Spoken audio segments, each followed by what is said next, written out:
in September with the photo of a young 3-year-old boy who's washed up on the beach, suddenly this became more real, I think, to a lot of people who had little idea of what was going on.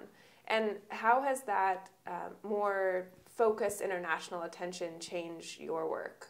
It really has. Yeah. And we couldn't work out why the international community wasn't as moved before, because especially being based in the region, we see these pictures, we send the pictures out, we witness the videos of the destruction in Syria, and yet it didn't seem to be moving people anymore, and we couldn't work out why. I personally think that a lot of it is to do with the numbers for Syria have just grown so much, and it becomes so awful that people have been left a little bit numb to the scale. So actually what it took for make people feel moved again is go right back to the one example.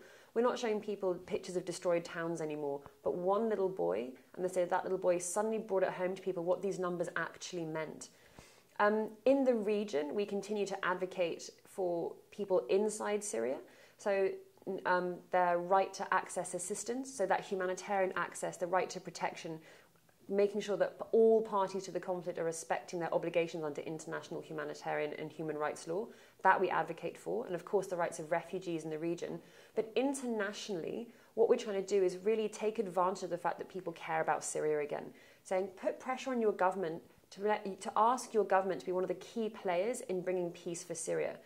Ask your government to say, the Syrian refugees need resettling. Is our own country doing enough? Are we being welcoming enough? Are we turning people away because we're scared when we don't really understand who these people are? It's not that difficult to understand who these people are. And one of the things we did in our report, this cost of conflict for children, is we demonstrated that if with the right policy programs in place, with the right access to livelihoods, GDPs of countries hosting refugees can go up. Refugees need not be a burden. They don't want to be there. They want to go home. They've been forced to run for their lives. So the least that we can do, I think, is to welcome them and help them be somewhere safe, secure, with an okay or decent standard of living until we help them be able to go home. Yeah, and that point of them being able to be a boon rather than a burden in many of these countries, is that being heard, do you think? And could the global development community as a whole be doing a better job of proving that, of advocating for that? I think we have so much more to go and so much further to go to make that message clear to people. As you can probably hear from the accent, I'm originally from London, so I'm a European, and I witness how Europe is responding to the influx of refugees and of migrants.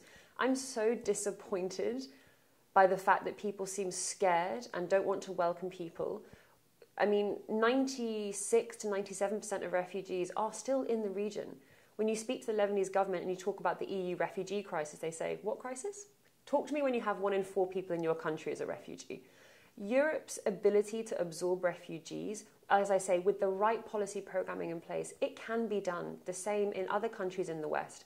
And I think definitely we don't see enough evidence, really good, hard statistical data and analysis to prove that. So our report, I think, is one of the first steps in that direction. But other organizations like the World Bank, the ILO, the IMF, they're also working on these areas to say, we can look after refugees. And actually, if we do it right, we can let refugees help boost the countries they're in as well, which is an amazing thing.